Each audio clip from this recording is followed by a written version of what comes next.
You had to get out of them occasionally, those Illinois towns with the funny names: Paris, Oblong, Normal. Once, when the Dow Jones dipped 200 points, the Paris paper boasted a banner headline: "Normal man marries oblong woman." They knew what was important. They did.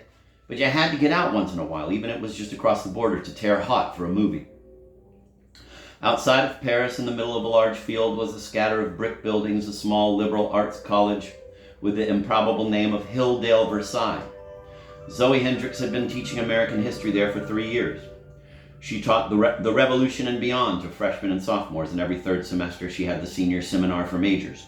And although her student evaluations had been slipping in the last year and a half, Professor Hendricks is often late for class and usually arrives with a cup of hot chocolate, which she offers the class sips of. Let me reread that. Professor Hendricks is often late for class and usually arrives with a cup of hot chocolate, which she offers the class sips of.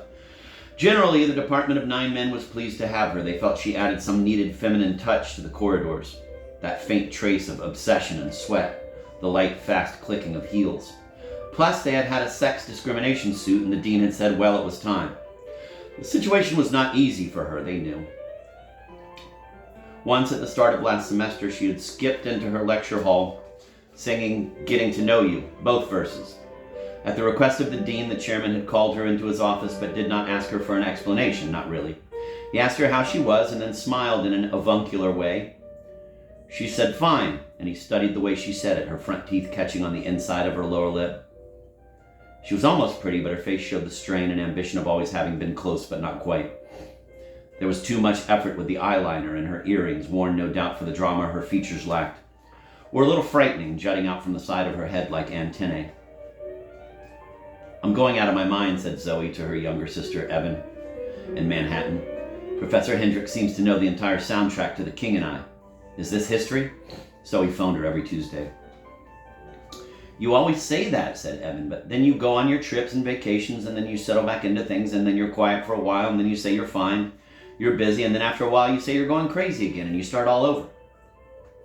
Evan was a part-time food designer for photo shoots. She cooked vegetables in green dye. She propped up beef stew with a bed of marbles and shopped for new kinds of silicone sprays and plastic ice cubes. She thought her life was okay. She was living with her boyfriend of many years, who was independently wealthy and had an amusing little job in book publishing. They were 5 years out of college, and they lived in a luxury midtown high-rise with a balcony and access to a pool. "It's not the same as having your own pool," Evan was always sighing, as if to let Zoe know that, as with Zoe, there were still things she, Evan, had to do without.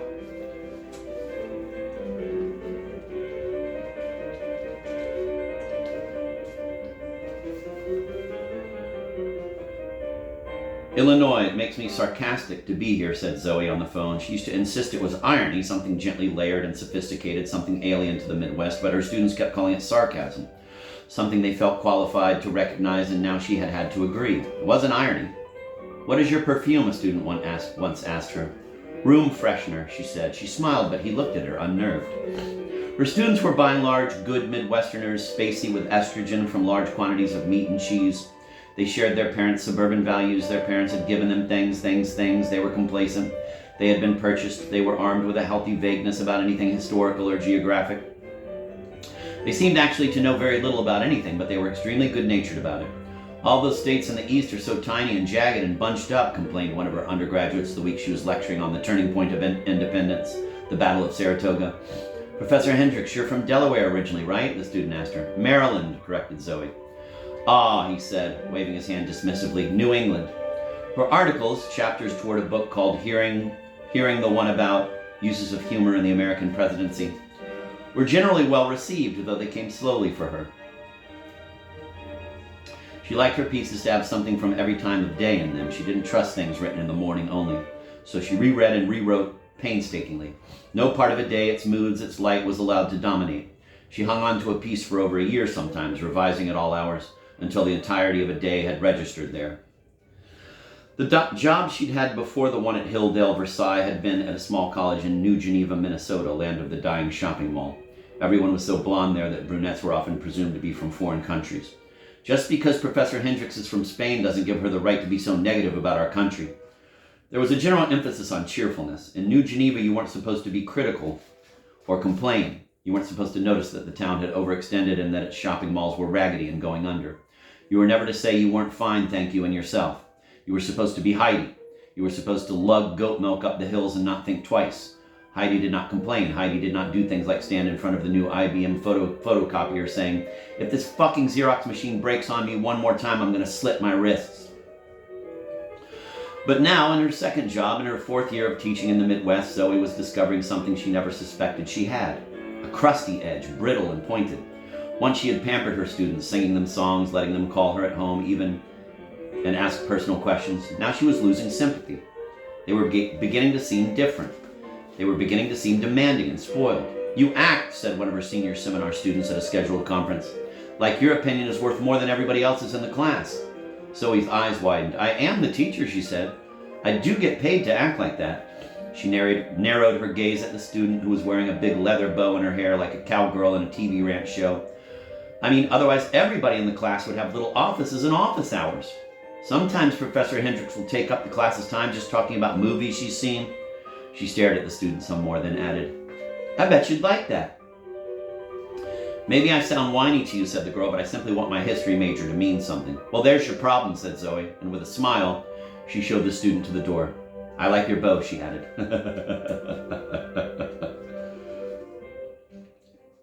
Zoe lived for the mail, for the postman, that handsome blue jay. And when she got a real letter with a real full-price stamp from someplace else, she took it to bed with her and read it over and over. She also watched television until all hours and had her set in the bedroom, a bad sign. Professor Hendricks has said critical things about Fawn Hall, the Catholic religion, and the whole state of Illinois. It is unbelievable. At Christmas time, she gave $20 tips to the mailman and to Jerry, the only cabbie in town whom she had gotten to know from all her rides to and from the Terre Haute airport, and who, since he realized such rides were an extravagance, often gave her cut rates. I'm flying in to visit you this weekend, announced Zoe. I was hoping you would, said Evan. Charlie and I are having a party for Halloween. It'll be fun. I have a costume already. It's a bonehead. It's this thing that looks like a giant bone going through your head. Great, said Evan. It is. It's great. Alls I have is my moon mask from last year and the year before. I'll probably end up getting married in it. Are you and Charlie getting married? Foreboding filling her voice. No, not immediately. Don't get married. Why? Just not yet. You're too young. You're only saying that because you're 5 years older than I am and you're not married. I'm not married? Oh my God, said Zoe. I forgot to get married. Zoe had been out with 3 men since she'd come to Hilldale, Versailles. One of them was a man in the Paris municipal bureaucracy who had fixed a parking ticket she brought in to protest and who then asked her to coffee.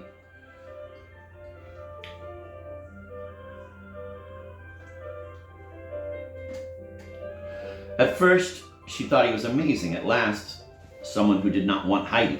But soon she came to realize that all men deep down wanted Heidi. Heidi with cleavage, Heidi with outfits. The parking ticket bureaucrat soon became tired and intermittent.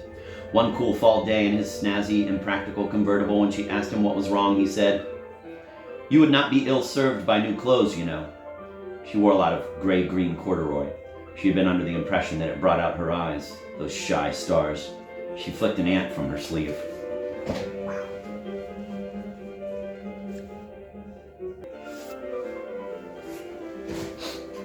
"Did you have to brush that off in the car?" he said, driving. He glanced down at his own pectorals, giving first the left, then the right a quick survey. He was wearing a tight shirt. "Excuse me?" He slowed down at a yellow light and frowned. "Couldn't you have picked it up and thrown it outside?" "The ant? It might have bitten me. I mean, what difference does it make?" "It might have bitten you? Ha, how ridiculous. Now it's going to lay eggs in my car." The second guy was sweeter, lunkier, though not insensitive to certain paintings and songs, but too often, too, things he'd do or say would startle her. Once in a restaurant, he stole the garnishes off her dinner plate and waited for her to notice. When she didn't, he finally thrust his fist across the table and said, "Look," and when he opened it, there was her parsley sprig and her orange slice, crumpled to a wad. Another time he described to her his recent trip to the Louvre, and there I was in front of Géricault's Raft of the Medusa, and everyone else had wandered off, so I had my own private audience with it, all those painted drowning bodies splayed in every direction. And there's this motion in that painting that starts at the bottom left, swirling and building and building and building and going up to the right-hand corner where there's this guy waving a flag, and on in the horizon. And on the horizon in the distance, you could see this teeny tiny boat. He was breathless in the telling. She found this touching and smiled in encouragement. "A painting like that," he said, shaking his head, "it just makes you shit."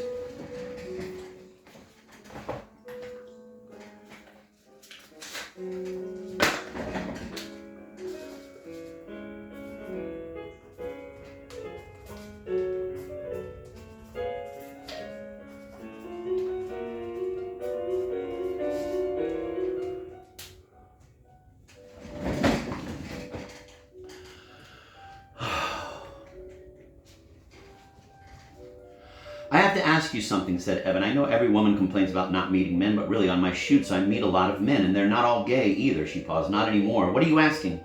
The third guy was a political science professor named Murray Peterson, who liked to go out on double dates with colleagues whose wives he was attracted to.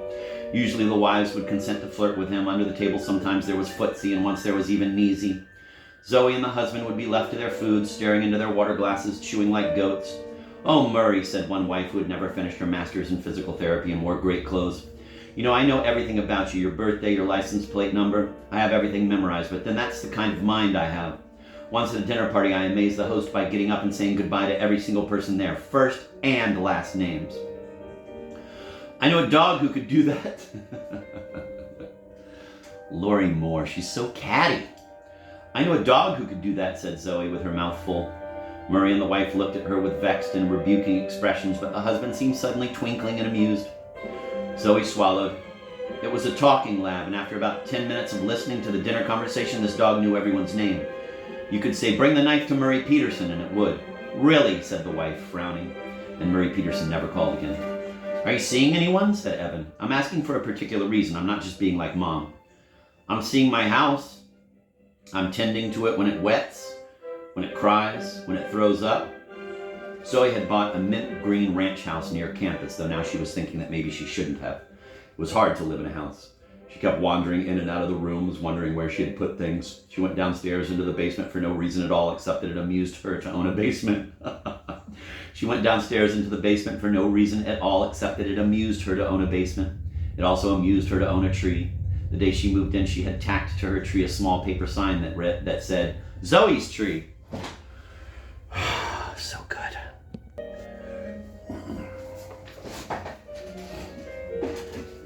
Her parents in Maryland had been very pleased that one of their children had at last been able to afford real estate, and when she closed on the house, they sent her flowers with a congratulations card. Her mother had even UPS'd a box of old decorating magazines saved over the years. Photographs of beautiful rooms her mother used to moon over since there never had been any money to redecorate. It's like getting her mother's pornography, that box, inheriting her drooled upon fantasies, the endless wish and tease that had been her life. But to her mother it was a rite of passage that pleased her. Maybe you will get some ideas from these, she had written. And when Zoe looked at the photographs at the bold and beautiful living room, she was filled with longing, ideas and ideas of longing. Right now, Zoe's house was rather empty. The previous owner had wallpapered around the furniture, leaving strange gaps and silhouettes on the walls, and Zoe hadn't done much about that yet. She had bought furniture, then taken it back, furnishing and unfurnishing, preparing and shedding like a womb.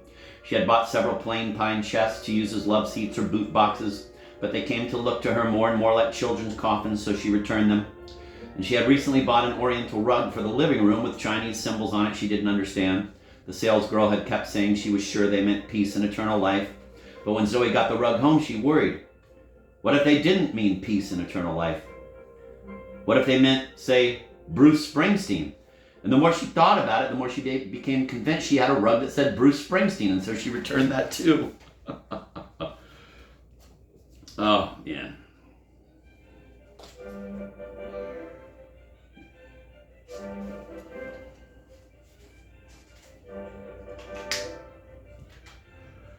Lorrie Moore.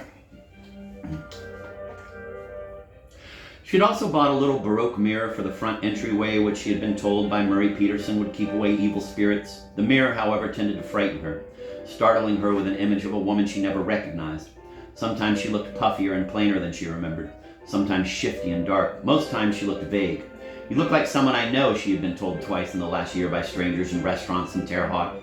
In fact, sometimes she seemed not to have a look of her own, or any look whatsoever, and it began to amaze her that her students and colleagues were able to recognize her at all. How did they know? When she walked into a room, how did she look so that they knew it was her? Like this? Did she look like this? And so she returned the mirror.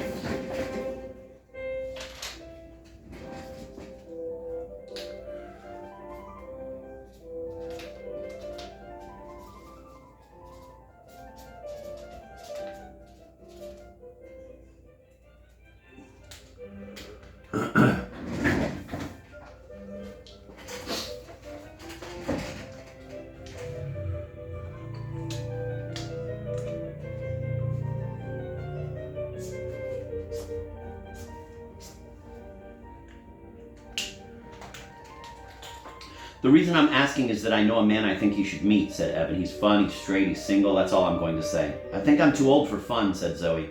She had a dark, bristly hair in her chin, and she could feel it now with her finger.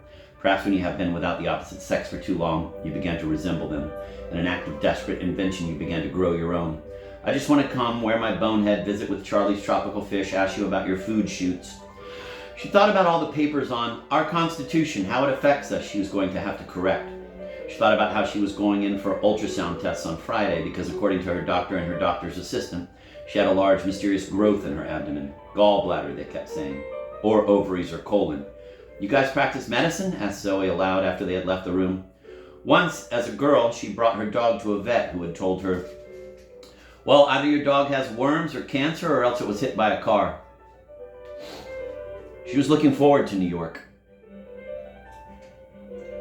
Well, whatever, we'll just play it cool. I can't wait to see you, hon. Don't forget your bonehead, said Evan. A bonehead you don't forget, said Zoe. I suppose, said Evan. The ultrasound Zoe was keeping a secret even from Evan. I feel like I'm dying, Zoe had hinted just once on the phone. You're not dying, said Evan. You're just annoyed. Ultrasound, Zoe now said jokingly to the technician who put the cold jelly on her bare stomach. Does that sound like a really great stereo system or what? Oh my god. Fucking Lorrie Moore, dude. Married a lawyer. Can you believe it? How the hell could Lorrie Moore have married a lawyer? I would believe that she married the Unabomber before she would marry. And even marry the Unabomber posthumously if he is dead. And I guess maybe he's not. Sorry. Back to the book.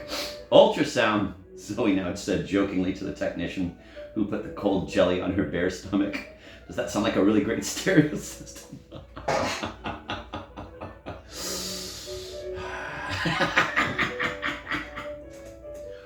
Holy shit.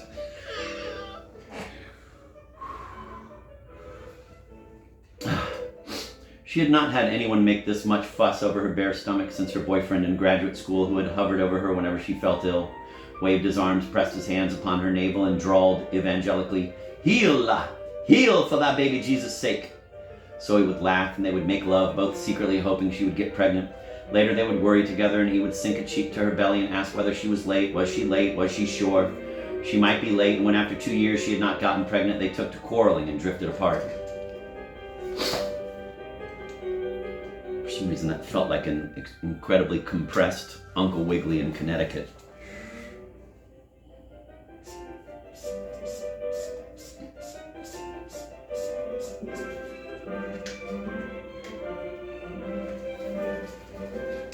Okay, said the technician absently. The monitor was in place and Zoe's insides came on the screen in all their gray and ribbony hollowness.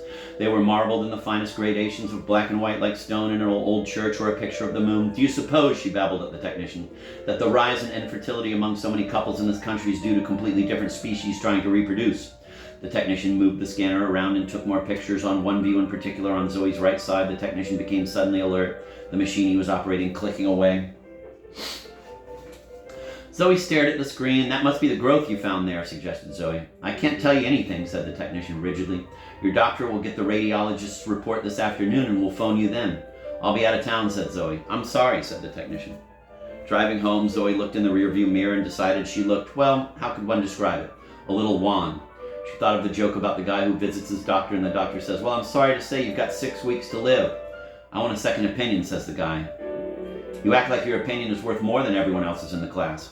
You want a second opinion? Okay, says the doctor. You're ugly too. She liked that joke. She thought it was terribly, terribly funny. She took a cab to the airport. Jerry the cabbie, happy to see her. Have fun in New York, he said, getting her bag out of the trunk. He liked her, or at least he always acted as if he did. She called him Jer. Thanks, Jer. You know, I'll tell you a secret. I've never been to New York. I'll tell you 2 secrets. I've never been on a plane. And he waved at her sadly as she pushed her way in through the terminal door. Or an escalator, he shouted. The trick to flying safe, Zoe always said, was never to buy a discount ticket and to tell yourself you had nothing to live for anyway, so that when the plane crashed, it was no big deal.